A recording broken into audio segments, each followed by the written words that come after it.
Hello friends, foundations of R software के course में आप सभी का बहुत बहुत स्वागत है। और आपको याद होगा कि पिछले कई लेक्चर्स में हम लोगों ने कंट्रोल स्ट्रक्चर्स के बारे में समझने की कोशिश करी है। कंट्रोल स्ट्रक्चर्स क्या होते हैं? जो हमारे प्रोग्राम को भिन्न भिन्न प्रकार से कंट्रोल करने की कोशिश करते हैं। इसमें से हम लोगों ने कंडीशनल एग्जीक्यूशंस के बारे में पढ़ा है, और कंडीशनल एग्जीक्यूशन में हम लोगों ने कई प्रकार के जो सिंटैक्स और कमांड्स समझे थे। उसके बाद में हम लोगों ने फंक्शंस के बारे में पढ़ा, जहाँ पे हमने स्विच और विच कमांड के बारे में सीखा। आज हम उसी बात को आगे बढ़ाते हुए हम एक नए टॉपिक को सीखना शुरू करेंगे, वह है लूप। अब पहला सवाल तो यही आता है कि ये लूप हमारे क्या होते हैं और इनको हम किस जगह पर इस्तेमाल करना चाहेंगे। तो लूप का इस्तेमाल हम उस जगह पर करते हैं जहाँ पर मुझे अपने किसी कमांड्स को या प्रोग्राम को एक से ज़्यादा बार रिपीट करना होता है। तो जब भी मुझे प्रोग्राम को रिपीट करना है, हम वहाँ पे लूप का इस्तेमाल कर लेंगे। अब हमारे आर सॉफ्टवेयर में 3 प्रकार के लूप होते हैं जो बहुत ही पॉपुलर हैं। एक है फॉर लूप, व्हाइल लूप, और एक होता है रिपीट लूप। ये जो हमारे 3 लूप्स होते हैं, इनको हम अलग अलग कंडीशंस में इस्तेमाल करते हैं।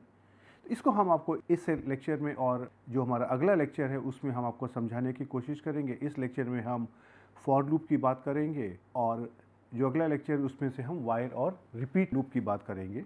अब जब मैं यहाँ पर लूप के बारे में आपको बताने की कोशिश करता हूँ, तो मुझे यह नहीं पता है कि हमारे जो स्टूडेंट्स हैं या जो हमारी ऑडियंस है, हमारे कैंडिडेट्स हैं, उसमें से कितने लोगों को लूप के बारे में मालूम है। तो इस वाले लेक्चर में मैं आपको फॉर लूप को समझाऊंगा, और इसको मैं कोशिश करूंगा कि जितना भी मैं आसान तरीके से विस्तार में समझा सकूं, मैं कोशिश करूंगा।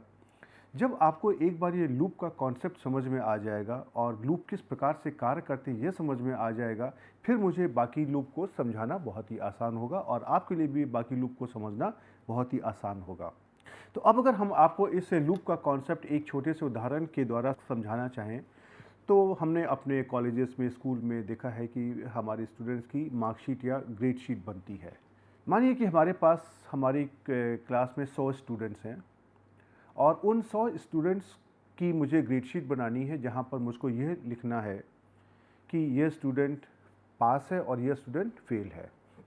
तो अब हमने माना कि अगर किसी भी स्टूडेंट के हमारे 50% से ज़्यादा नंबर आते हैं, तो उसको हम कह देंगे कि स्टूडेंट हमारा पास हो गया है, और अगर 50% से कम आते हैं तो हम कह देंगे कि स्टूडेंट हमारा फेल हो गया है। लेकिन हमारे पास इस कार्य को करने के 2 ऑप्शंस हैं कि हम अपना ये वाला कमांड लिखें, और ये वाला कमांड तो आपने देखा था कि जो हमारे कंट्रोल स्टेटमेंट्स होते हैं, कंडीशनल एग्जीक्यूशंस होते हैं, उसके द्वारा आप बहुत आसानी से लिख सकते हैं। तो अब हमारे पास पहला ऑप्शन तो ये है कि हमने अपना पहला स्टूडेंट लिया, पहले स्टूडेंट के जो नंबर हैं उसको एंटर किया, एंड देन उसके बाद में जो हमारा कमांड है उसको हमने एग्जीक्यूट कर दिया, और फिर से मैंने अपना दूसरा स्टूडेंट लिया और फिर से मैंने प्रोग्राम को एग्जीक्यूट कर दिया। हमारा आउटकम आ गया कि या तो हमारा स्टूडेंट पास हो गया है या फेल हो गया है। और इसी प्रोसेस को हमने तब तक कंटिन्यू किया, एक एक करके, जब तक कि हमारे सारे स्टूडेंट्स के हमारे ग्रेड शीट नहीं बन गई। अब यहाँ तो आपने सारे स्टूडेंट के जो नंबर एक एक करके दिए हैं और इस प्रोग्राम को एक एक करके एग्जीक्यूट किया है। सवाल ये है कि क्या हम इसी प्रोग्राम को सारे स्टूडेंट्स के लिए एक साथ एग्जीक्यूट कर सकते हैं? जैसे कि हमारी कक्षा में अगर 100 स्टूडेंट अगर हैं, और हमारा नियम एक ही है कि 50% के ऊपर अगर नंबर आएंगे तो स्टूडेंट पास है, नहीं तो फेल है, तो क्या हम इस प्रोग्राम को ऐसे कर सकते हैं स्टूडेंट हमारा कि प्रोग्राम हमारा स्टूडेंट नंबर 1 पे आए, 2 पे आए, 3 पे आए, और करते करते जितने भी हमारे स्टूडेंट्स हैं, हर स्टूडेंट्स के लिए ये वाला प्रोग्राम अपने आप से एग्जीक्यूट हो जाए? तो यहाँ पे हम क्या करने की कोशिश कर रहे हैं? हम उसी अपने प्रोग्राम को रिपीट करने की कोशिश कर रहे हैं, और इस कार्य को करने के लिए हमारे पास ये लूप का कॉन्सेप्ट होता है। लूप हमारी सहायता करते हैं कि अगर हमारा चाहे कोई एक ही लाइन का कमांड हो या हमारा कोई प्रोग्राम हो, फंक्शन हो जिसमें हमारे एक से ज़्यादा कमांड हैं, उनको अगर हमको रिपीट करना है तो हम लूप की सहायता से उनको रिपीट कर सकते हैं। तो चलिए हम इस लेक्चर में अपने फॉर लूप के बारे में समझने की कोशिश करते हैं और हम यहाँ पे कई सारे उदाहरण लेंगे और उनके द्वारा हम आपको फॉर लूप का जो कॉन्सेप्ट है और वो किस प्रकार से कार्य करते हैं और उनका आउटपुट कैसे आता है उसको दिखाने की कोशिश करते हैं। चलिए, आपने जैसे पहले देखा था कि हम लोग यहाँ पर कंट्रोल स्ट्रक्चर के बारे में बात कर रहे हैं और सबसे पहले मैंने कंट्रोल स्टेटमेंट की बात करी थी, जहाँ पर मैंने जो हमारे कंडीशनल एग्जीक्यूशंस होते हैं उनके बारे में बात करी थी और उसके बाद में हमने कुछ जो हमारे कंट्रोल करने के लिए फंक्शंस होते हैं, जैसे हमारा था स्विच और था विच, उसकी बात करी थी और आज हम यहाँ पर अब लूप की बात करेंगे। तो जैसे मैंने आपको लूप के बारे में तो बता दिया कि लूप का हमारा क्या कमांड होता है, क्या हमारा काम होता है, तो उसी तरीके से अब हम देखें अगर आर में तो हमारे पास जो भी किसी एक कमांड को या हमारे पास एक से ज़्यादा कमांड है उनको रिपीट करने के लिए हम लूप का इस्तेमाल करते हैं और आर सॉफ्टवेयर में हमारे पास 3 पॉपुलर लूप हैं, फॉर लूप, व्हाइल लूप और रिपीट लूप, जो हमारे अलग अलग कंडीशन में काम करते हैं और इन तीनों लूप्स के जो हमारी उपयोग है, जो उनकी उपयोगिता भी अलग अलग होती है, जो हम आपको यहाँ पर एक एक करके समझाने की कोशिश करेंगे। तो सबसे पहले तो देखिए हम अपने इस फॉर लूप को समझने की कोशिश करते हैं। फॉर लूप का इस्तेमाल हम वहाँ पर करेंगे जहाँ पर हमको यह पहले से मालूम हो कि हमको अपने कमांड को या प्रोग्राम को कितनी बार रिपीट करना है। ओके, जैसे उदाहरण के लिए हम कहें, अभी जो मैंने अपना उदाहरण लिया है स्टूडेंट्स का, वहाँ पे हमारे पास 100 स्टूडेंट्स हैं और हम 100 स्टूडेंट्स की ग्रेड शीट बनाना चाहते हैं, तो इसका मतलब क्या है कि हमको अपने प्रोग्राम को 100 बार रिपीट करना है। तो ऐसी कंडीशन पे हम फॉर लूप का इस्तेमाल करेंगे। ओके, अब इस फॉर लूप का देखिए जो हमारा फ्लो चार्ट कैसे होता है कि हम अपना प्रोग्राम स्टार्ट करेंगे और उसके बाद में हमको उसके लूप में एक काउंटर देना पड़ेगा जहाँ पर हमको अपने उस वैल्यू को इनिशियलाइज़ करना पड़ेगा। ये देखिए काउंटर इसी तरीके का होता है कि जैसे अगर मुझे ये पता करना है कि मैंने अपनी कार में आज के दिन कितने किलोमीटर ड्राइविंग करी, तो हम क्या करते हैं, हमारी कार में इस तरह की एक रीडिंग बटन होता है, हम इसको यहाँ पे 0000 कर देते हैं और उसके बाद हम अपनी कार को ड्राइव करते हैं और जब हम वापस आते हैं तो हम देख लेते हैं कि हमारी इस कार की रीडिंग क्या है।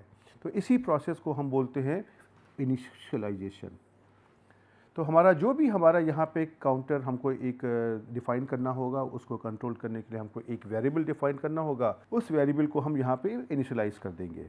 और ऐसा ज़रूरी नहीं है कि आपको उसको हरदम 0 पर ही करना है, आप उसको जिस संख्या से अपने लूप को स्टार्ट करना चाहते हैं वहाँ से आप इसको कर सकते हैं।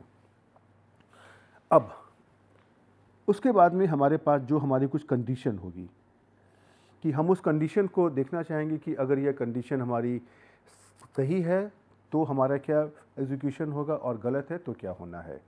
तो अब हमने देखा कि हमारी कंडीशन जो भी हमने दी हुई है, हमारा काउंटर आगे आता है और वो देखता है कि कंडीशन हमारी सही है, ट्रू है, तो वो फिर आगे आएगा और वो जो भी हमारे लूप के अंदर इंस्ट्रक्शंस लिखे हुए हैं, कमांड्स लिखे हुए हैं, उनको एग्जीक्यूट कर देगा और उसके बाद वह उस काउंटर को एक आगे बढ़ा देगा और फिर से जो भी हमारे अगले काउंटर पर जो भी वैल्यू लिखी होगी उसके लिए हमारी ये कंडीशन फिर से टेस्ट करी जाएगी।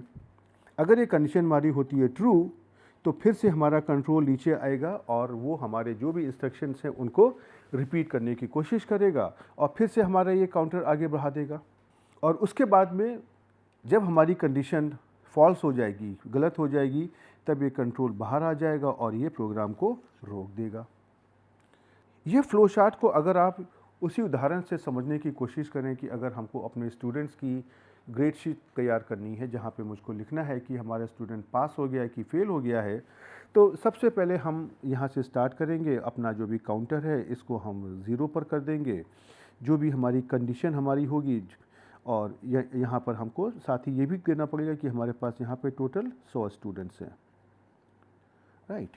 उसके बाद में हम कंडीशन देखेंगे कि उस स्टूडेंट के जो नंबर हैं वो हमारे 50 से कम है या 50 से ज़्यादा है, उसकी बेसिस पर ये हमारा जो भी प्रिंट करना है, स्टूडेंट पास हो गया है या फेल हो गया है, उसको करेगा। और उसके बाद ये फिर अगले काउंटर पर आ जाएगा। अगले काउंटर पर आने का मतलब है पहले इसने जो भी हमारा पहले नंबर पे स्टूडेंट लिया हुआ है उसका रिकॉर्ड देखा है, अब यह दूसरे नंबर पे लिखे हुए स्टूडेंट का रिकॉर्ड चेक करेगा और फिर से इसी कंडीशन को चेक करेगा और जो भी इसका आउटकम आएगा उसके अनुसार वो ग्रेड शीट में प्रिंट कर देगा कि स्टूडेंट पास हुआ है कि फेल हुआ है। उसके बाद ये हमारा स्टूडेंट नंबर 3 पर आ जाएगा और ये प्रोसेस हमारी कब तक चलती रहेगी, जब तक कि हमारे 100 स्टूडेंट का रिकॉर्ड प्रिंट नहीं हो जाता है। और जैसे ही ये हमारा 100 के बाद अर्थात 101वें पर आएगा, वहाँ पे उसको कुछ नहीं मिलेगा, कंडीशन हमारी फॉल्स हो जाएगी और हमारा प्रोग्राम वहाँ पे समाप्त हो जाएगा। तो यह फॉर लूप हमारा देखिए इस प्रकार से कार्य करता है।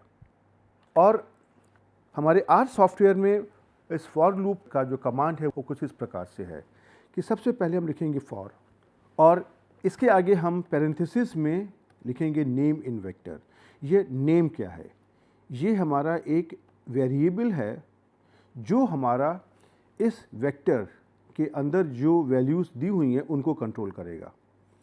ये वैल्यूज़ क्या है कि यह वेरिएबल इस वेक्टर के अंदर जिन जिन वैल्यूज़ पर आपको लूप को एग्जीक्यूट करना है ये उनकी इंफॉर्मेशन देगा और जो भी यहाँ से इनपुट मिलेगा वह उसको इसके आगे हमारे पास जो भी कमांड्स हैं उनको हम कर्ली ब्रैकेट के अंदर लिख देंगे, उन कमांड्स को ये एग्जीक्यूट कर देगा।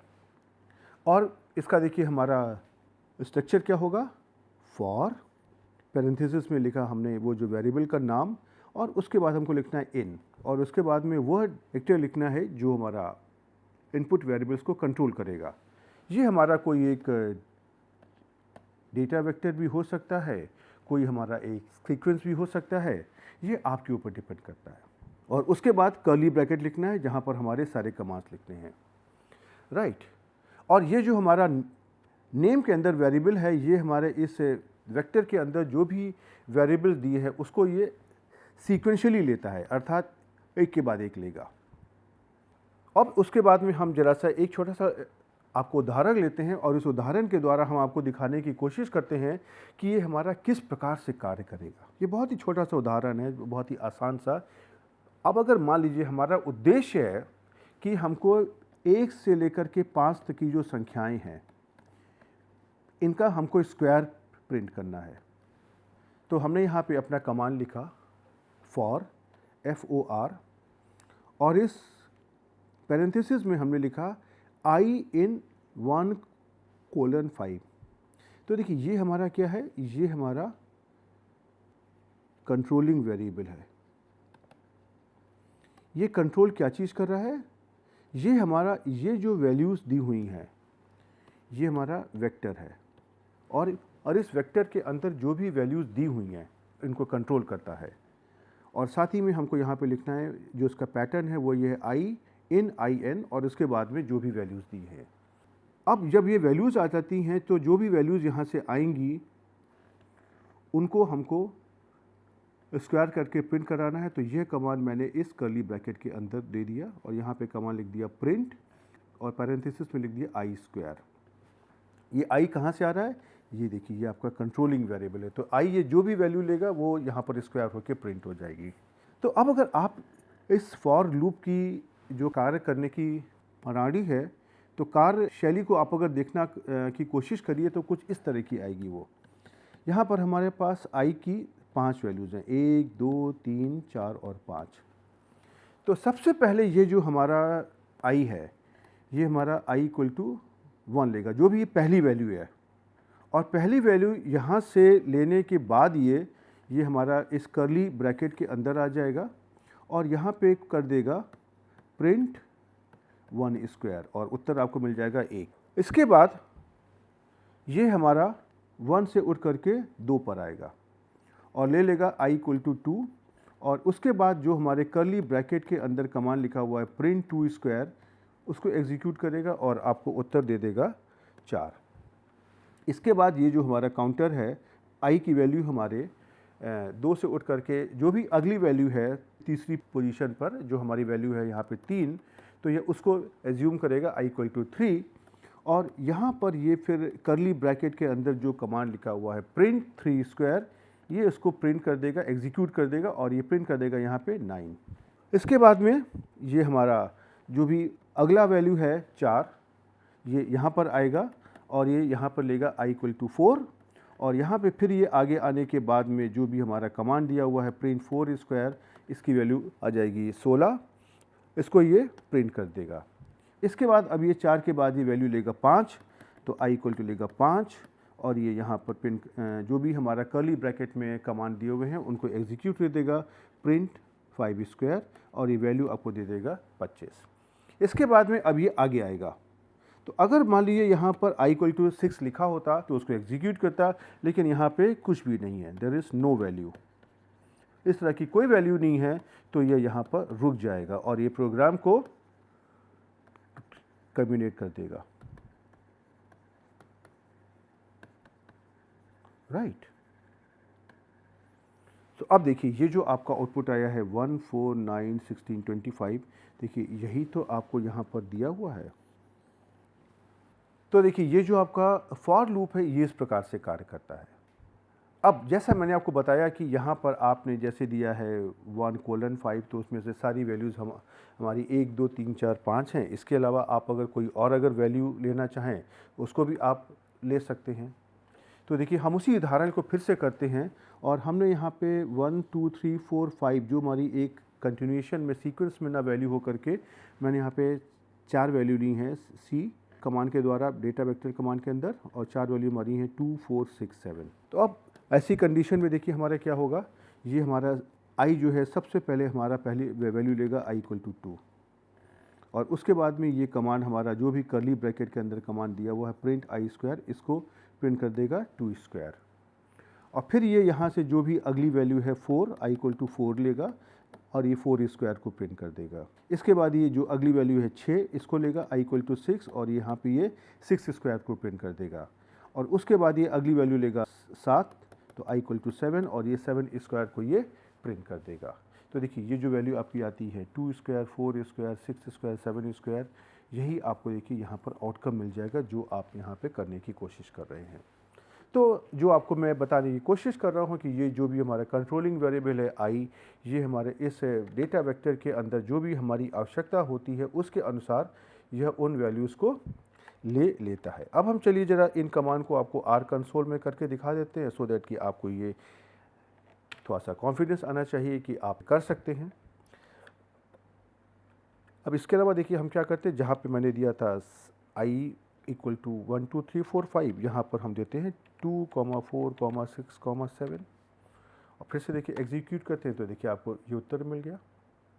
राइट। तो देखा आपने कि इस फॉर कमांड को R सॉफ्टवेयर में एग्जीक्यूट करना बहुत ही आसान काम है और इसमें कोई बहुत ऐसी दिक्कत नहीं आती है अगर आपने कमांड को सही तरीके से लिखा हुआ है।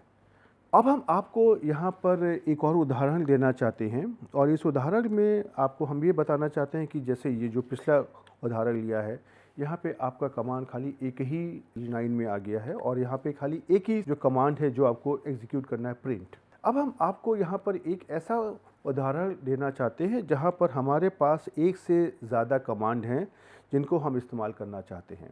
एक से ज़्यादा कमांड को इस्तेमाल करने के लिए हमारे पास एक बेहतर तरीका होता है कि हम इसका एक प्रोग्राम लिख दें और इस प्रोग्राम को हम अपने R सॉफ्टवेयर में कहते हैं फंक्शन, FUNCTION। लेकिन एक हमारी समस्या यह है कि अभी तक मैंने आपको इस फंक्शन के बारे में नहीं बताया है। ये फंक्शन बिल्कुल उसी तरीके से है जैसे कि हम बाकी अपने सॉफ्टवेयर में कोई प्रोग्राम लिखते हैं और इस प्रोग्राम को लिखने के लिए हमको इसी प्रकार से लिखना होता है कि सबसे पहले हम लिखेंगे FUNCTION और उसके बाद पैरेंथेसिस में हम अपने जो भी इनपुट वेरिएबल्स को लिख देंगे और उसके बाद में हम इसको कर्ली ब्रैकेट के अंदर जो भी अपने कमांड्स हैं उनको हम दे सकते हैं। जैसे देखिए यहाँ पर मैंने एक ही कर्ली ब्रैकेट का नाम दे दिया 1, इसके अंदर हमको जो भी कुछ एग्जीक्यूट करना है उसको हम यहाँ इसके अंदर एग्जीक्यूट कर सकते हैं। ये जो फंक्शन है और हम R में कैसे प्रोग्राम लिखते हैं, ये वाला टॉपिक हम आपको लूप के बाद समझाएंगे। और ये तो देखिए मैंने आपसे पहले कहा था कि जिस प्रकार से हम लोगों ने फैसला किया है कि हम इस कोर्स को समझने की कोशिश करेंगे वो है उदाहरण के द्वारा। तो हम अगर कोई भी उदाहरण लेंगे तो उसमें हमारे पास कुछ कमांड्स ऐसे होंगे जो हमने अभी तक सीख लिए हैं और कुछ कमांड हमारे ऐसे होंगे जो हम आगे आने वाले लेक्चर्स में सीखेंगे। तो देखिए यहाँ पर ये कुछ ऐसी ही सिचुएशन हमारी है कि फंक्शन के बारे में अभी हमने सीखा नहीं है, लेकिन हम उसको इस्तेमाल करने जा रहे हैं। लेकिन मैं आपको ये एश्योर करता हूँ कि यहाँ पे कोई ऐसा मैं बहुत बड़ा कार्य नहीं करने वाला हूँ और ये बहुत छोटी सी बात है और इसको ये किस प्रकार से कार्य करेगा ये मैं आपको दिखाने की कोशिश करूँगा। और ये तो देखिए, जब तक कि मैं आपकी सहायता नहीं करूँगा और आप हमारी सहायता नहीं करेंगे, इस कोर्स में एक दूसरे के लिए समझना और समझाना कठिन होगा। तो मैं आप सभी से रिक्वेस्ट करता हूँ कि आप अभी ये जो फंक्शन का कमांड है आप उसको ऐसे ही समझ लीजिए और जो हमारा आगे वाला लेक्चर होगा लूप के बाद, उसमें से हम आपको फंक्शन के बारे में बताने की कोशिश करेंगे। तो अब देखिए हम यहाँ पे क्या करना चाहते हैं कि हमारे पास हमारे पास ये वैल्यूज़ हैं 2, 4, 6, 8, 10, 12। इनको मैंने एक डेटा वेक्टर x के अंदर स्टोर कर दिया है और हम यह चाहते हैं कि इस x वेक्टर में जो भी वैल्यूज़ है इसको अगर हम 2 से डिवाइड करते हैं और उसकी वैल्यू अगर 3 से बड़ी आती है तो हमको ये पता करना है कि इस डेटा वेक्टर में इस प्रकार की कितनी ऐसी वैल्यू हैं जिनको हम 2 से डिवाइड करने के बाद में उनका मान 3 से ज़्यादा आता है। अर्थात अगर हम कहें कि जैसे कि मान लीजिए अगर हम कहें कि एक वैल्यू यहाँ पर है 8, तो 8 को अगर हम 2 से डिवाइड करते हैं तो क्या उत्तर आएगा 4, ये हमारा 3 से ज़्यादा है। उसी प्रकार से आपका हो जाएगा 10 और 12। 10 और 12 को भी आप अगर 2 से भाग देंगे तो इसकी वैल्यू 3 से ज़्यादा आएगी। तो यहाँ पर आपके पास 3 वैल्यूज़ ऐसी हैं जो इस कंडीशन को सेटिस्फाई करती हैं और ये 3 वैल्यू हैं 2, 4, 6, जिनको आप अगर 2 से डिवाइड करेंगे, जैसे उदाहरण के लिए 2 डिवाइडेड बाई 2, ये आपको हो जाएगा 1 और ये हमारा 3 से छोटा होता है। तो इसका मतलब ये है कि हम अगर ऐसे नंबर की संख्या चाहते हैं अपने डेटा वेक्टर में जिनको हम 2 से डिवाइड करें और उनका मान 3 से ज़्यादा आ जाए। ये बहुत छोटा सा कार्य है, लेकिन हमारा ऑब्जेक्टिव है कि हम इसको फॉर लूप में कैसे करेंगे ये हम आपको यहाँ पे करके दिखाना चाहते हैं। तो इस कार्य को करने के लिए पहले मुझे काउंटिंग के लिए कुछ इंतज़ाम करना होगा, क्योंकि मुझको काउंटिंग करनी है कि कौन सा नंबर जो हमारा आउटकम है वो हमारा 3 से ज़्यादा होगा, कौन सा हमारा 3 से छोटा होगा। तो उसके लिए मैंने एक यहाँ पर वेरिएबल डिफाइन कर दिया काउंट। ये हमारा काउंटर है और इसके द्वारा हम अपने जो भी आउटकम्स को हम काउंट करने की कोशिश करेंगे और इसको हम कोई भी यहाँ पे नाम दे सकते हैं। मैंने यहाँ पे दिया हुआ है नाम काउंट, आप यहाँ पे कुछ और भी कर सकते हैं। अब उसके बाद आपको पता है कि हमको कार्य क्या करना है। हमको कार्य यह करना है कि अगर हमारी संख्या को 2 से भाग देने के बाद में वह वैल्यू अगर 3 से ज़्यादा आती है तभी हमको उसको कंसीडर करना है। अर्थात हम यहाँ पे इफ़ लूप का इस्तेमाल कर सकते हैं। तो हमने यहाँ पे लिखा इफ़ जो हमारी वैल्यू है वो हमारी 3 से ज़्यादा है कि नहीं, इसको मुझे क्रॉस चेक करना है। अब ये कौन सी वैल्यू होगी, और हमारे पास वैल्यू यहाँ पे एक तो नहीं, हमारे पास यहाँ पे टोटल 6 वैल्यूज़ हैं, 2, 4, 6, 8, 10, 12। और हम ये चाहते हैं कि हम ऐसा प्रोग्राम लिखें कि इस डेटा वेक्टर में से ये हर एक वैल्यू को कंसीडर कर ले और हर एक वैल्यू के ऊपर ये वाली कंडीशन लगाए और उसके बाद में हमारे पास ऐसी जितनी भी वैल्यू आ जाएं जिनका मान 3 से ज़्यादा होता है उनकी संख्या बता दे। तो उसके लिए हम यहाँ पे एक फॉर लूप लगा देते हैं।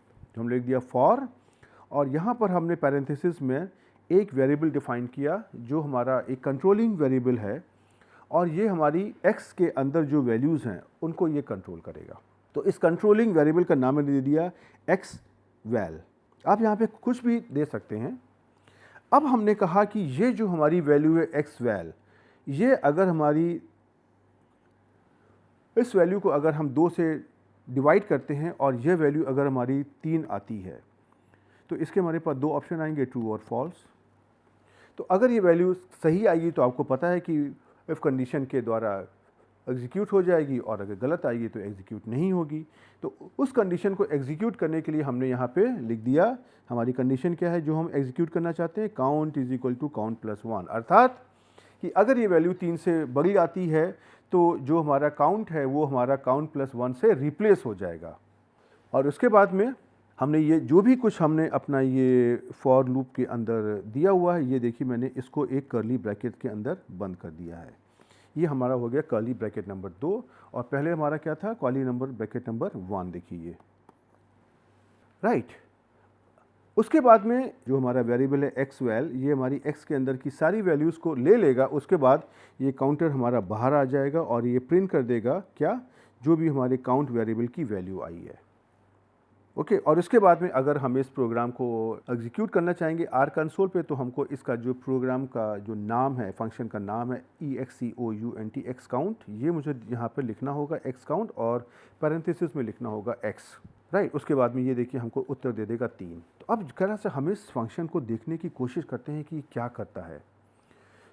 सबसे पहले आप ये देखिए, अगर यहाँ पे एक्स वैल्यू में कौन कौन सी वैल्यूज़ हैं, 2, 4, 6, 8, 10 और 12,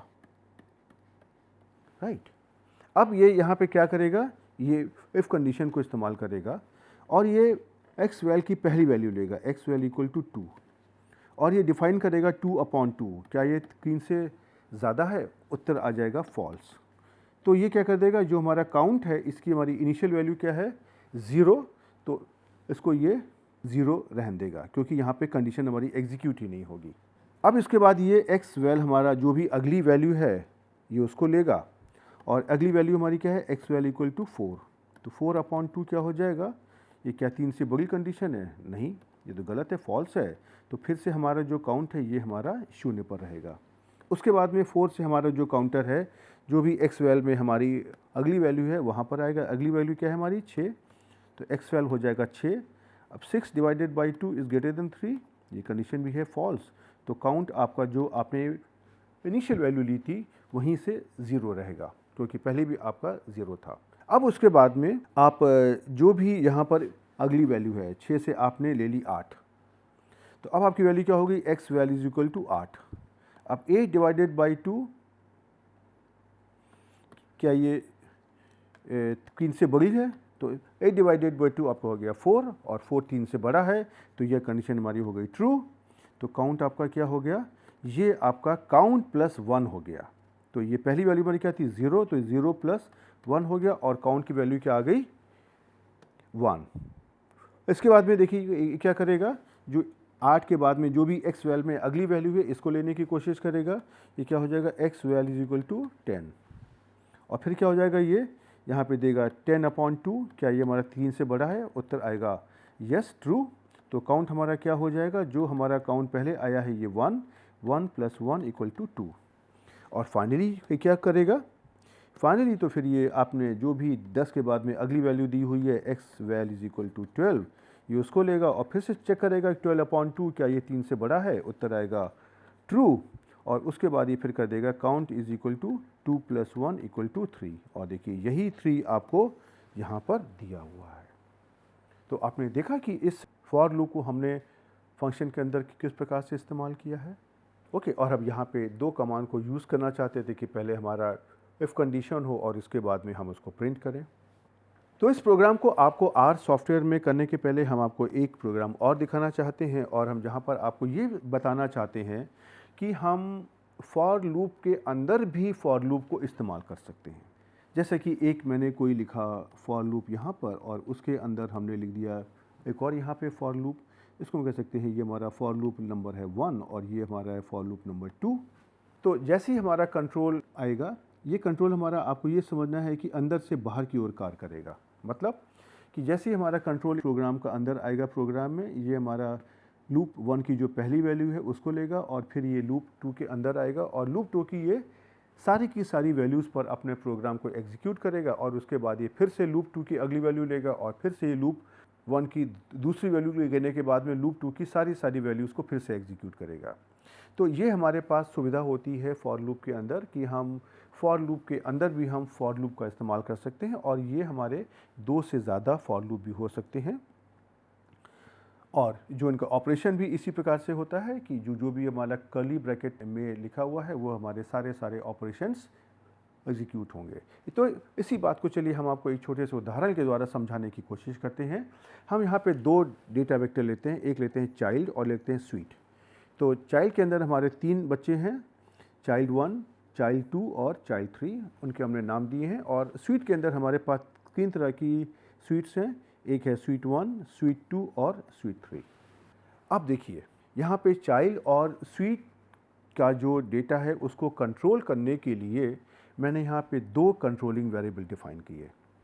एक हमने लिया x और एक लिया y। तो x जो हमारा है ये हमारा चाइल्ड को कंट्रोल करेगा और वाई हमारा स्वीट को कंट्रोल करेगा, राइट।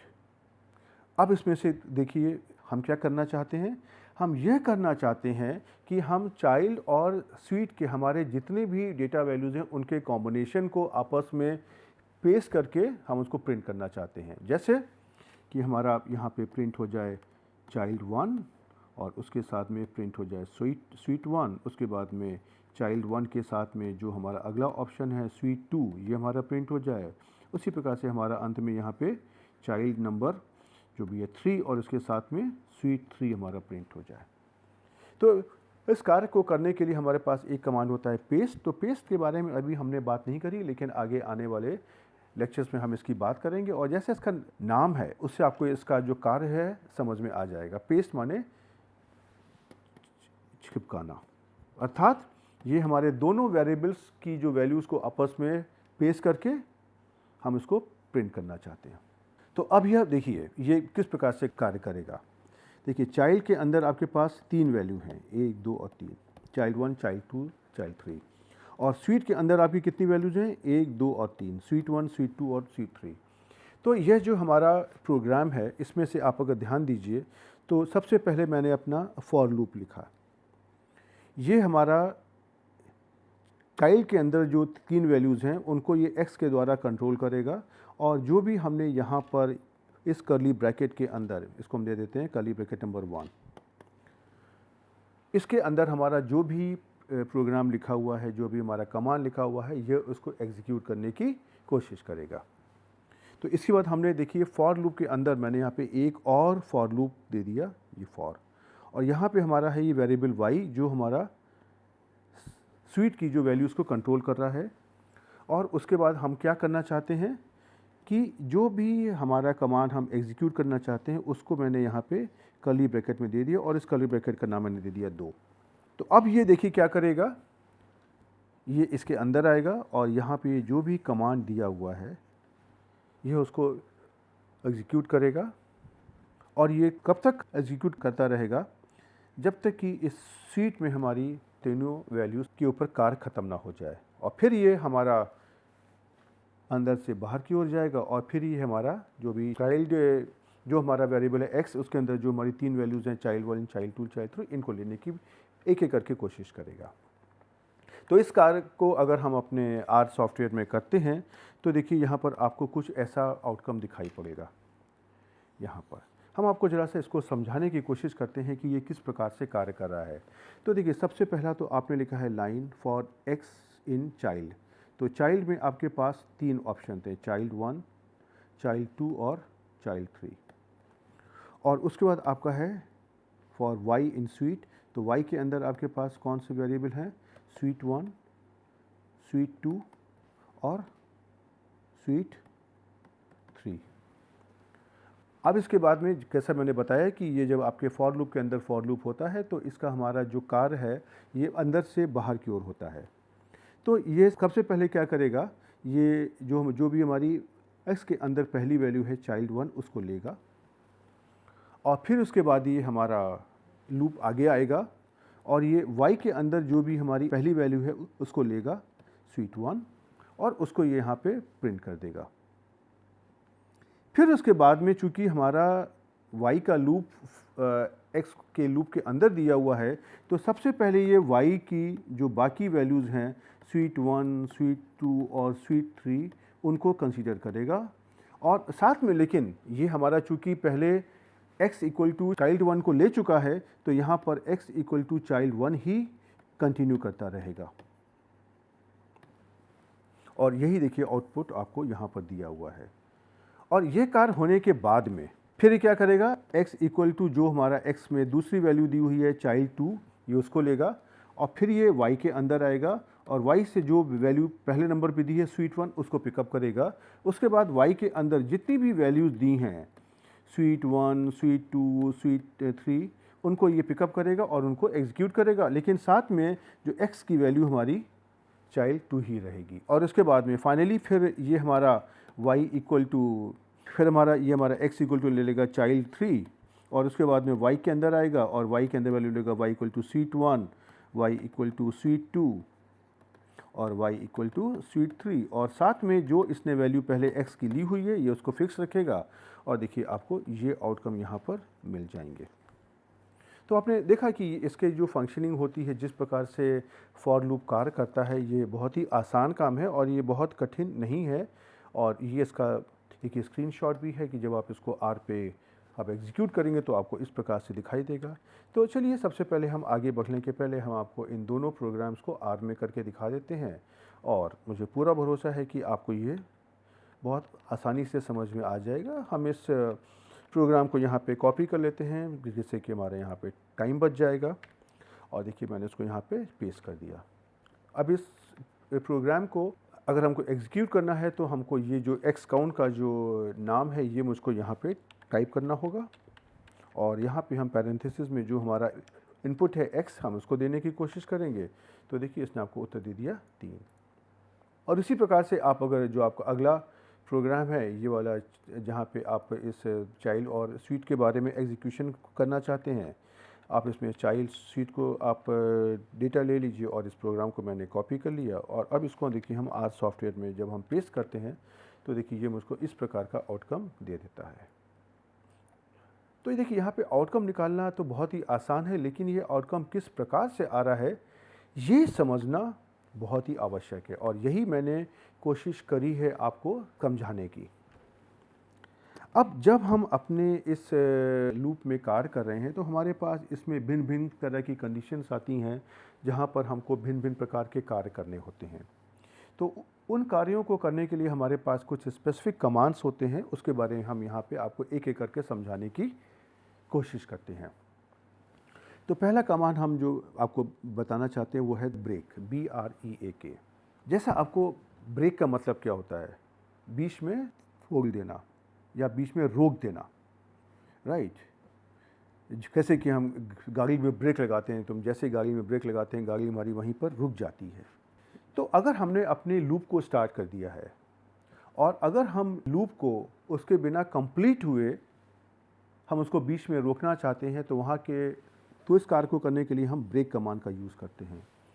जैसा कि आपने अभी देखा कि जो भी हमारा कंट्रोलिंग वेरिएबल होता है, हमारे डेटा वेक्टर के अंदर जितनी भी वैल्यूज़ होती हैं वह एक एक करके सारी वैल्यूज़ को इस्तेमाल करता है और इस फॉर लूप को एग्जीक्यूट करता है। लेकिन अगर हम ये चाहते हैं कि उस डेटा वेक्टर में कुछ ऐसी वैल्यू हैं जहाँ तक कार्य करने के बाद में हमारा फॉर लूप वहाँ पे रुक जाए, तो उसके लिए हमको यहाँ पे ब्रेक कमांड का इस्तेमाल करना पड़ेगा।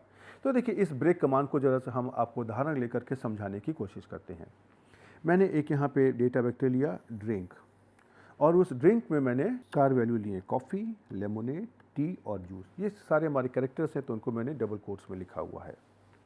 अब हम सिर्फ इतना चाहते हैं कि कॉफ़ी, लेमोनेड, टी और जूस इनको हम प्रिंट करना चाहते हैं, लेकिन हम साथ में ये भी चाहते हैं कि अगर हम प्रिंट कमांड फॉर लूप के द्वारा देंगे तो कमांड हमारा पहले कॉफ़ी पे आएगा, फिर लेमोनेड पे आएगा, फिर टी पे आएगा, उसके बाद जूस पे आएगा। और हम ये चाहते हैं कि जैसी कमांड हमारा टी पर आए ये प्रोग्राम हमारा यहाँ पे रुक जाए। तो ये कार्य कैसे किया जाए, इस कार्य को करने के लिए हम ब्रेक कमांड का इस्तेमाल करते हैं। किस प्रकार से करते हैं ये देखिए हम आपको एक उदाहरण के द्वारा समझाने की कोशिश करते हैं। तो देखिए यहाँ पर मैंने अपना लूप लिखा फॉर एक्स इन ड्रिंक। तो ड्रिंक की जो वैल्यूज़ कहाँ से आएंगी, ये जो आपका वेक्टर है, और x क्या करेगा, ये हमारा एक एक करके ड्रिंक की वैल्यूज़ को लेगा। और हम क्या चाहते हैं कि if x is exactly equal to, अर्थात ये हमारा लॉजिकल ऑपरेटर है, इक्वल टू t, देन उसके बाद में ब्रेक। ओके, तो यहाँ पे ये हमको जो भी कमांड देना है, चूँकि मैंने इफ़ कमांड लिया है तो इसके साथ में जो भी हमको कमांड देना है ये मैंने इस कर्ली ब्रैकेट नंबर 1 के अंदर यहाँ पे दे दिया। अब ये कार्य इसको अपने ड्रिंक वेक्टर के अंदर जितनी भी वैल्यूज़ हैं हर वैल्यू के लिए करना है। तो मैंने यहाँ पे फॉर लूप का इस्तेमाल किया और मैंने जो भी यहाँ पे हमको अपना कमांड एग्जीक्यूट करना है इसको मैंने एक कर्ली ब्रैकेट नंबर 2 के द्वारा दे दिया। और इसमें से है क्या कि ये हमारा जब जहाँ पे हमारा ब्रेक हो जाएगा वहाँ तक हमारी जितनी भी वैल्यूज़ x की आई हैं वो हमारी यहाँ पे प्रिंट हो जाएं। तो देखिए आप इसका अगर उत्तर लिखेंगे तो क्या होगा कि जो हमारा x है ये हमारी कॉफ़ी में पहली वैल्यू लेगा, जैसे x इक्वल टू कॉफ़ी में ये पहली वैल्यू लेगा और उसके बाद में इसको प्रिंट कर देगा। इसके बाद में क्या होगा, ये हमारा जो भी हमारा x है, ये हमारा जो अगली वैल्यू है लेमोनेड वहाँ पर आएगा और उसके बाद ये इस लेमोनेड की वैल्यू को प्रिंट कर देगा।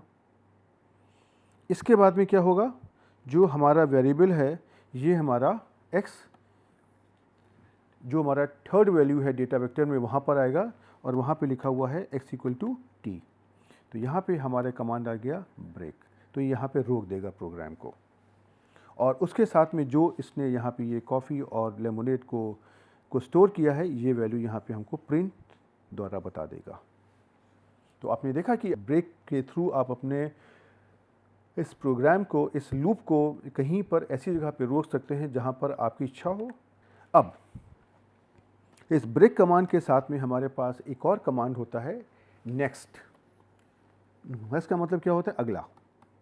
अर्थात कि जैसे आपने देखा कि जब भी हम अपना फॉर लूप करेंगे तो फॉर लूप में जो भी हमारा कंट्रोलिंग वेरिएबल है वह हमारा उस डेटा वेक्टर के अंदर जितनी भी वैल्यूज़ दी हुई हैं उनको एक एक करके यूज़ करेगा और अपने उस प्रोग्राम को एग्जीक्यूट कर देगा। लेकिन अगर हम ऐसा चाहते हैं कि हमारा जो प्रोग्राम है वह उस कंट्रोलिंग वेरिएबल की जो कुछ पर्टिकुलर वैल्यूज़ हैं वहाँ पर कार्य ना करे, अर्थात उनको छोड़ दे और छोड़ करके आगे जो हमारी वैल्यूज़ दी हैं उनको पिकअप कर ले, तो यह कार्य को करने के लिए हमारे पास कमांड होता है नेक्स्ट, NEXT। और इसके द्वारा हमारा जो भी वैल्यू होगी वो स्किप हो जाएगी और ख़ास बात यह है कि हमारा प्रोग्राम नहीं वहाँ पे रुक जाएगा, लेकिन प्रोग्राम हमारा आगे कार्य करता रहेगा और प्रोग्राम हमारा जब हमारा सारी वैल्यूज़ ख़त्म हो जाएंगी उसके बाद रुकेगा। तो जैसा अभी मैंने ये जो उदाहरण आपको करके दिखाया हुआ है, इसी उदाहरण में हम आपको ये इस कमांड का इस्तेमाल करके दिखाते हैं। और अगर आप ये मान लीजिए कि आप इसी प्रोग्राम को लिखना चाहते हैं कि आपने जो भी ड्रिंक के अंदर वैल्यूज़ ली हैं उनको प्रिंट करना चाहते हैं, आप सारी वैल्यूज़ को प्रिंट करना चाहते हैं लेकिन आप लेमोनेड को प्रिंट नहीं करना चाहते हैं। ओके, तो आपने यहाँ पे अपना जो पहले वाला प्रोग्राम था उसी में आपने ब्रेक की जगह लिख दिया नेक्स्ट। तो क्या होगा, आपने यहाँ पे लिखा for loop for x in drink और जो भी इसके आगे है आपने इस कर्ली ब्रैकेट नंबर 1 के अंदर लिख दिया। इसके बाद में आप आगे आते हो और आपने यहाँ पे कंडीशन लिख दी if x is exactly equal to lemonade. Then क्या करना है, जो भी करना है इसको आपने इस कर्ली ब्रैकेट नंबर 2 के अंदर लिख दिया। आपने यहाँ पे लिख दिया नेक्स्ट, राइट।